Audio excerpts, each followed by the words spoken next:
കുട്ടികൾക്ക് ഏറ്റവും ഇഷ്ടമുള്ള ഒരു പലഹാരമാണ് ശർക്കര പുരട്ടി. ഇതിന് ശർക്കര പുരട്ടിയെന്നും ശർക്കര വരട്ടിയെന്നും ശർക്കര ഉപ്പേരി എന്നൊക്കെ പറയാറുണ്ട്.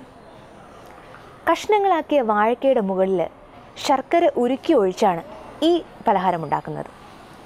ഇനി ശർക്കര ഉപ്പേരി എങ്ങനെയാണ് ഉണ്ടാക്കുന്നത് നമുക്ക് നോക്കാം.